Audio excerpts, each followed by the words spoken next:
hapa huwa kwa tuna challenge mbele. Just taking a few cutaways in the meeting kuonyesha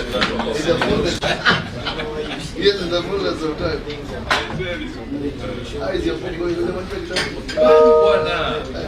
I'm feeling right. Ask me who has been on his case. It's been fighting. I'm never allowed. Kuna vitabu vilikuwa nafanya na yeye. That is the reason. No, it's I've always told you The success story of Professor, they say the version of you, and no, I look at it, the gens to hold on to, see tumeondoka. Wanaambiwa wale wamewafikisha hapa, kuna mtu alikuwa anajua Professor with the actual story. But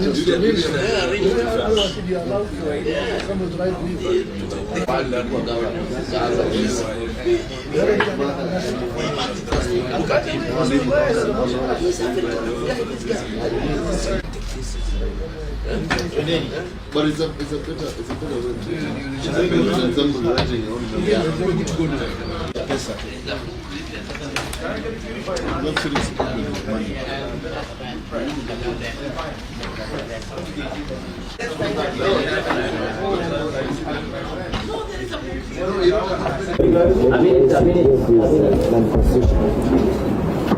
Oh no, that is also the constitution. Doing wrong. No,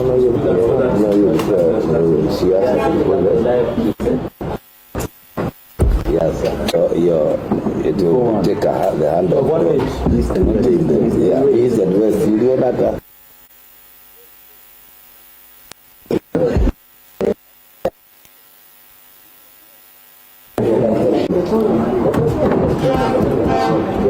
I think we can start.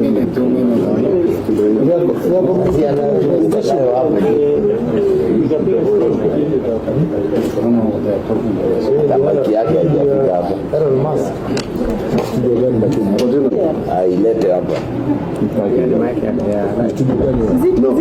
Yes. Yeah, it's wireless. I initial the pages. Just a moment, I initial this presser.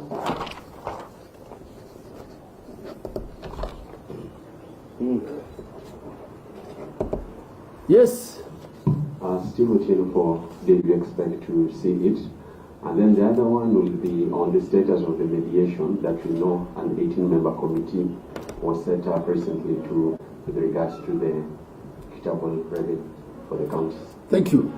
From what we know, Ndio masuala tumeyazoea tu bungeni, lakini langu sijui labda kama litachukuliwa na mwenyekiti wa afya, manake ukiangalia wananchi wengi wanahangaika sana katika hospitali mashinani na nyingi, utakumbuka kwamba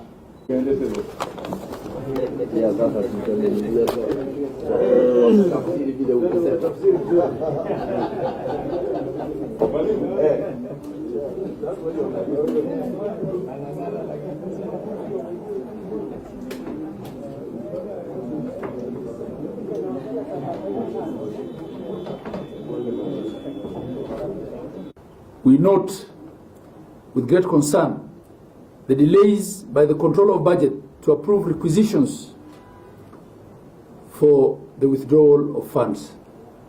This is unacceptable to an institution that's supposed to be facilitative. We call upon the controller of budget to stop being a bottleneck to this process and ensure counties access their funds in a timely manner. Counties are receiving 50% of the equitable share based on fiscal year 2023-24's allocation. That's previous year's allocation. This is just a stopgap measure that the Council of Governors sought to ensure continuity of operations in counties due to lack of a county allocation and Revenue Act. The National Treasury, even on the basis of these arrangements, is yet to disburse 63.6 billion for October and November 2024 allocations. However, by December 2024, the 50% will have been exhausted, which means county governments will not receive any disbursements from January 2025. If the process results in a lack of mediated position to move the budgeting process forward, how are we expected to continue spending money when we don't know how much we should spend? Counties now don't know what to commit, what not to commit. They don't know whether to do supplementary budgets or not.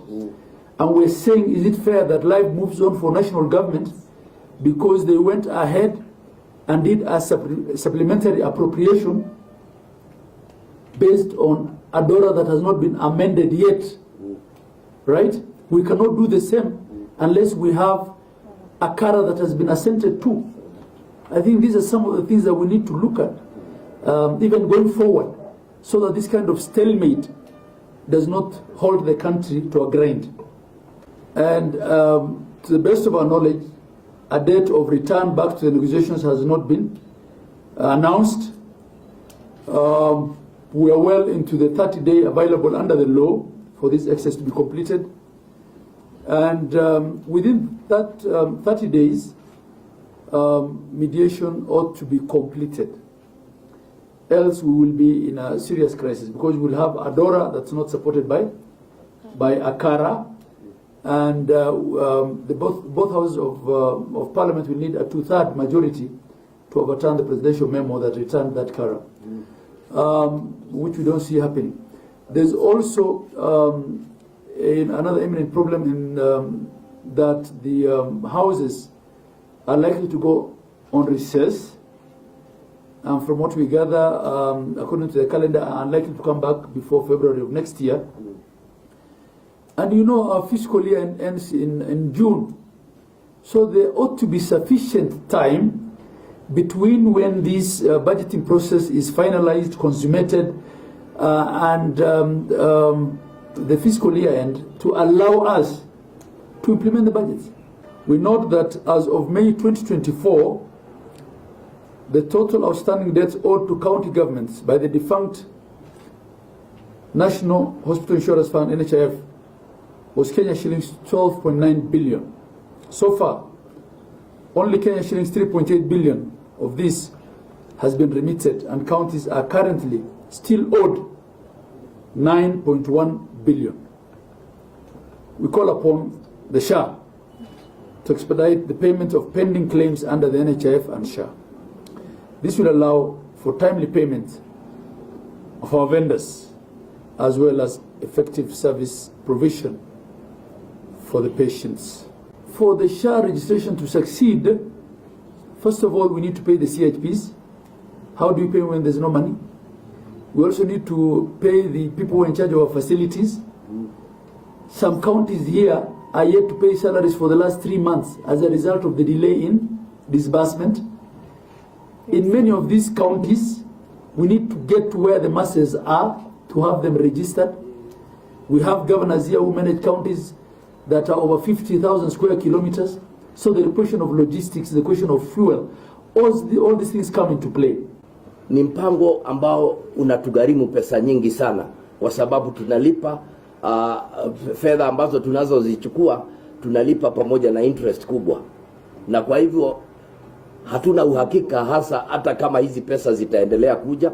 Kwa hivyo itakuwa ni vigumu sana kwa serikali za county kuchukua mpango ule, na ndipo mwenyekiti akasema kwamba tukifika pale na kukwambe katika haya mazungumzo, itatubidi tu kufunga na kuwaomba wafanyikazi wetu waende nyumbani wakajitetee kule mbele.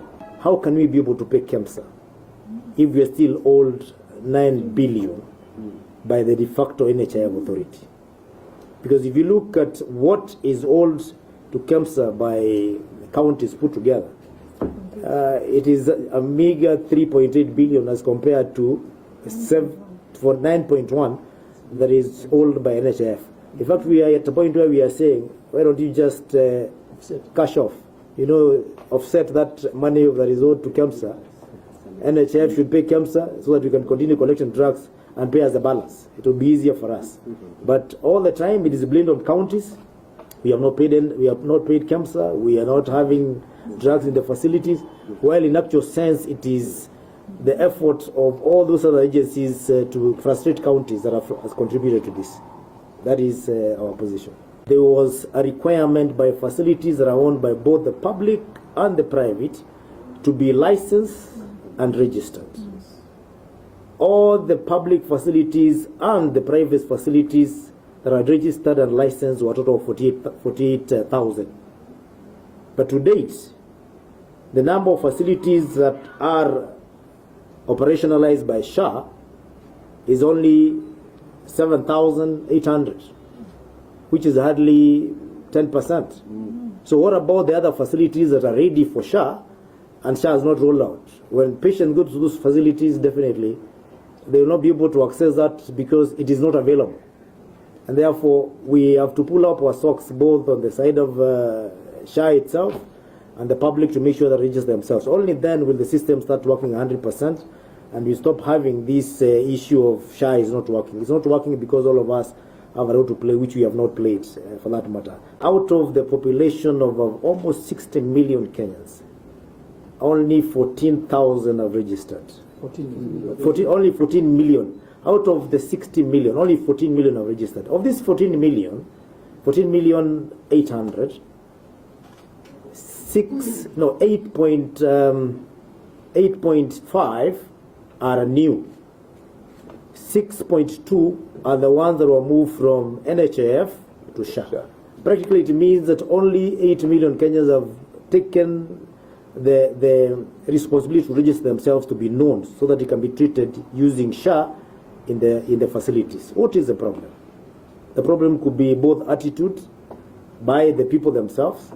It could be the message that is coming from us, the public, when we all the time talk about SHA is not working, and therefore people don't feel the urge to register themselves. And we are asking all the stakeholders to please urge and help all the Kenyans register themselves. It's the only way you can be able to go to a hospital and be claimed without paying, and because the facility will claim later from the SHA. If you're not registered, that is where we have that element of facilities asking you to pay, for you to pay in cash because you're not in the system.